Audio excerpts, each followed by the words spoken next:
Hola, hola mis amadas hermanas, les saludo cariñosamente en el nombre del Señor.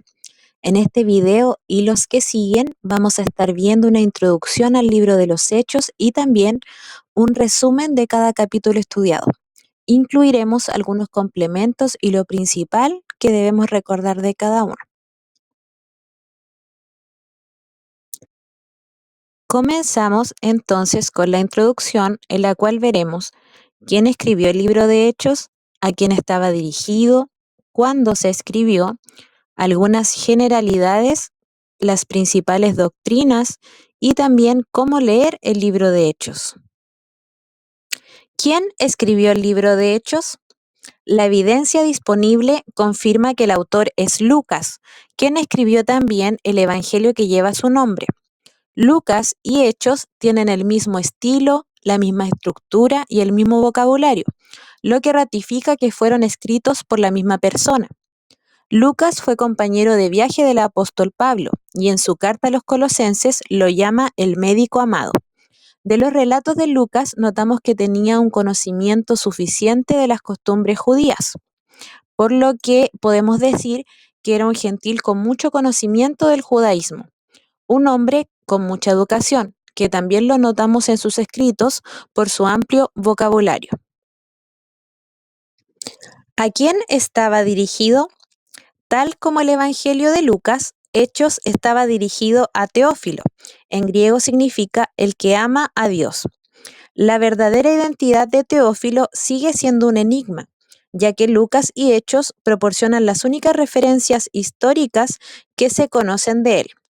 Teófilo tal vez era un recién convertido que necesitaba conocer en profundidad el conocimiento y el crecimiento del cristianismo, un griego interesado en saber, y que Lucas esperaba que se convirtiera a Cristo, un oficial romano de alto rango, ya que Lucas 1.3 se refiere a él como excelentísimo Teófilo.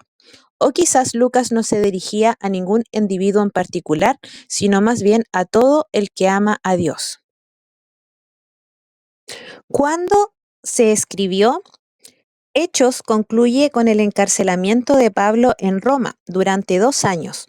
Por lo tanto, es probable que se haya escrito durante el 62 después de Cristo o poco después. La mayoría de los estudiosos concluyen una fecha entre el año 63 a 70 después de Cristo. Ahora, algunas generalidades. Hechos continúa el relato de su evangelio, comenzando con los eventos que siguieron a la crucifixión de nuestro Señor Jesucristo. Su relato cubre un periodo de unos 30 años después de Cristo. Leemos en este esquema que se divide en 3 secciones. Del capítulo 1 al 7, la iglesia establecida en Jerusalén. De los capítulos 8 al 12, la iglesia ampliada a Judea y Samaria. Y de los capítulos 13 al 28, la iglesia extendida a los confines de la tierra. En las primeras 2 secciones leemos sobre el ministerio del apóstol Pedro y en la última del apóstol Pablo. El versículo clave lo encontramos en el capítulo 1, versículo 8. Pero recibiréis poder cuando haya venido sobre vosotros el Espíritu Santo, y me seréis testigos en Jerusalén, en toda Judea, en Samaria y hasta lo último de la tierra. La literatura usada es del estilo geográfico histórico. A Cristo lo vemos como nuestro Salvador glorificado y entronizado y que continúa su ministerio en el mundo por medio del Espíritu Santo, quien obra a través de sus discípulos hasta su regreso. Las palabras clave que podemos encontrar en Hechos son creer, bautizar, espíritu, testigo, testimonio, testificar, la palabra de Dios, salvo y también iglesia. Principales doctrinas. El establecimiento de la iglesia. Hechos es la historia de cómo el cristianismo se fundó, se organizó y resolvió sus problemas. La comunidad de creyentes empezó por fe en el Cristo resucitado y por el poder del Espíritu Santo, quien los capacitó para testificar, para amar y para servir. Es importante ya que nuevas iglesias se establecen continuamente por fe en Jesucristo, mediante el poder del Espíritu Santo.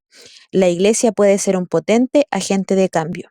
A medida que enfrentamos nuevos problemas, este libro provee recursos importantes para resolverlos.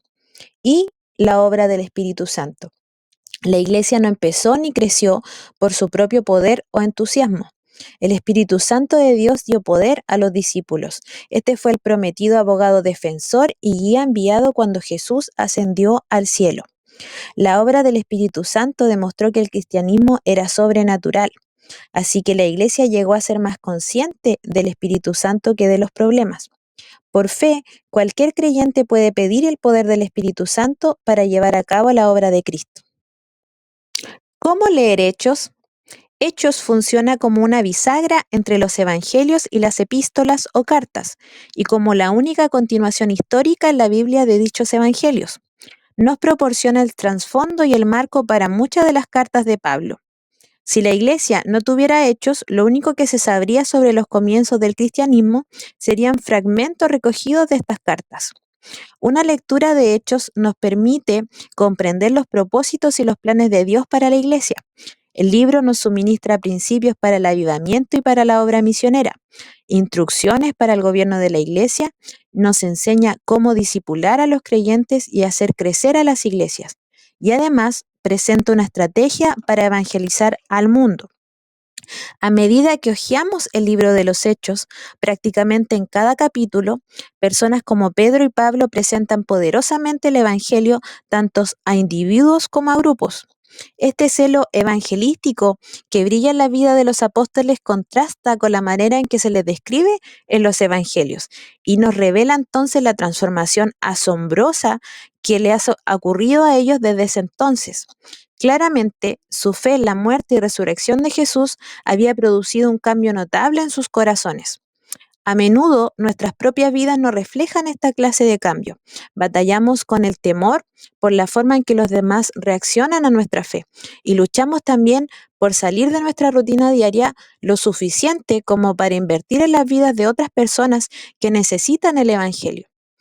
Permite, mi amada hermana, que Hechos te anime a caminar más de cerca con Dios, para que puedas dar a conocer el nombre de Cristo con la misma audacia y celo con que los apóstoles lo hicieron.